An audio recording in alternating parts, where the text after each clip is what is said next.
Ya Tuhan, sudilah membuka hatiku, supaya mulutku mewartakan pujian-Mu.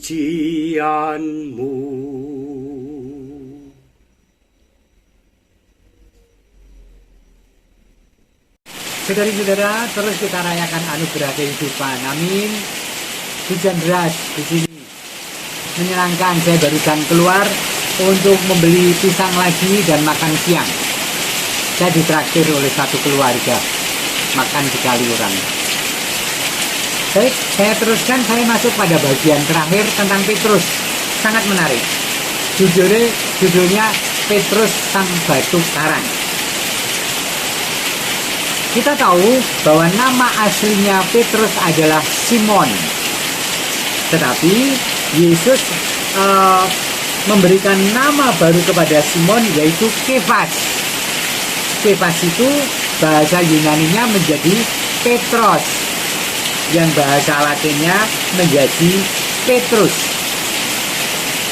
Dan selanjutnya bahkan seolah-olah nama ini akan membawa pesan perutusan tertentu tentang Petrus yang artinya batu karang itu.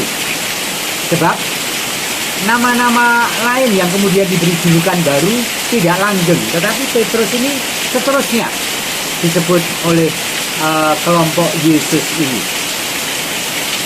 Banyak petunjuk yang kaya tentang kehendak Kristus untuk memberi tempat khusus bagi Petrus di dalam Dewan Para Rasul. Di Kapernaum, guru pergi ke rumah Petrus dan di sana ia bermalam.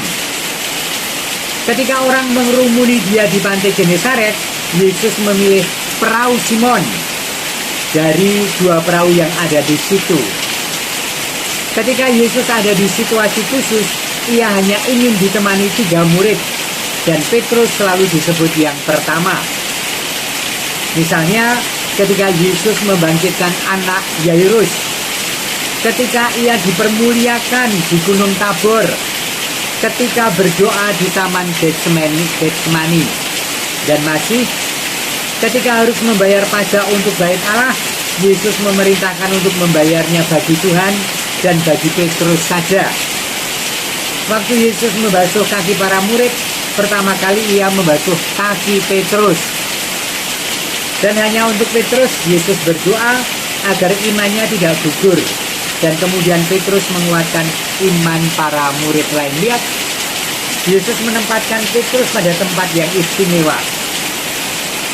Petrus sendiri tampaknya sadar akan posisi itu. Dialah yang berbicara atas nama murid lain. Ingat ketika Petrus mengatakan, "Engkau adalah Mesias, anak Allah yang hidup."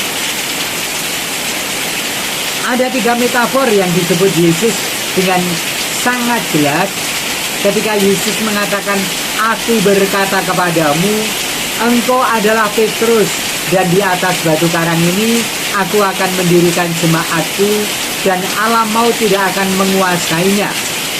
Kepadamu akan kuberikan kunci kerajaan surga.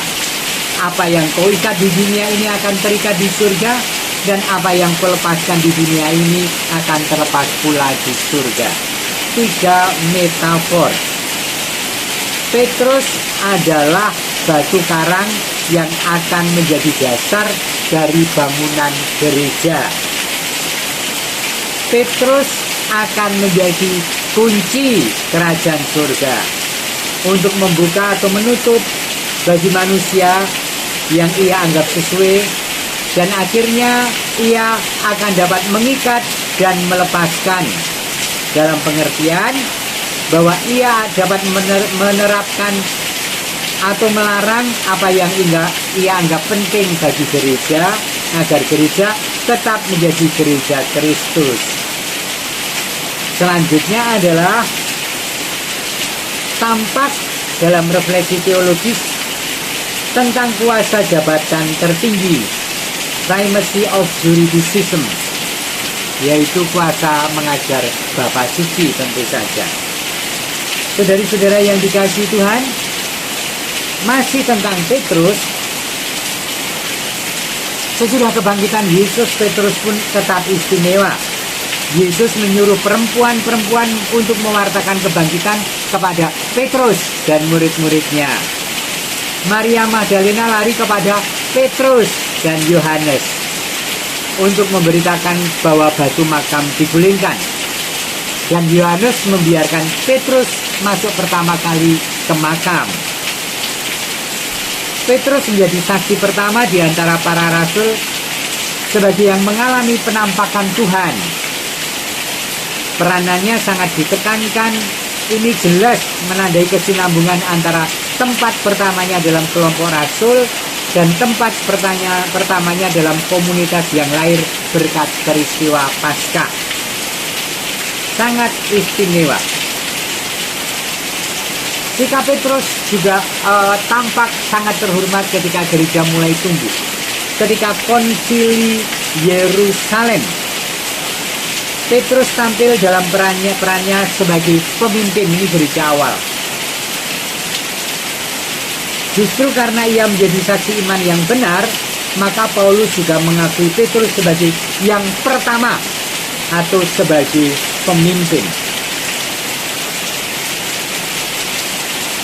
Kontekstualisasi tempat pertama Petrus pada perjamuan malam terakhir, pada saat Ekaristi ditetapkan, Paskah Tuhan, juga menunjuk pada arti sebenarnya dari tempat utama Petrus tersebut. Petrus harus menjadi penjaga persekutuan dengan Kristus sepanjang masa. Ia harus membimbing umat ke dalam persekutuan dengan Kristus. Ia harus menjamin bahwa jalinan tersebut tidak akan putus. Dan pada gilirannya, persekutuan seluruh gereja dapat terus bertahan. Hanya bersama-sama kita dapat bersatu dengan Kristus yang adalah Tuhan untuk semua. Dan alinea terakhir, jadi Petrus harus bertanggung jawab untuk menjamin persekutuan dengan Kristus, dengan kasih Kristus, untuk menuntun orang pada kepenuhan kasih itu dalam hidup mereka. Marilah kita berdoa untuk tempat pertama Petrus ini yang dipercayakan kepada manusia sederhana ini yang menuliskan Bapak Suci Benediktus. Maka Bapak Suci Benediktus yang menulis buku ini mengajak kita untuk berdoa bagi tempat pertama dalam gereja itu yang sekarang diserahkan kepada disebutnya manusia sederhana. Itulah makna sejati yang akan selalu diakui oleh saudara-saudara yang belum berada dalam kesatuan penuh dengan kita. Akhirnya Petrus menjadi batu karang, dasar gereja, dan yang menjadi yang pertama perannya dalam baik dalam para rasul, dalam gereja perdana, dan bahkan di sini sekarang ini penggantinya yaitu Bapak Suci Paus menjadi Petrus yang terus menjaga supaya gereja tetap menjadi gereja Kristus, saya dan Anda. Amin. Dengan demikian kisah tentang Petrus selesai. Tuhan memberkati Anda dan keluarga, Bapa dan Putra dan Roh Kudus. Amin.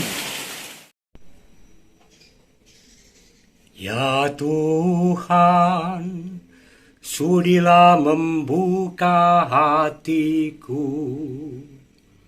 supaya mulutku mewartakan pujian-Mu.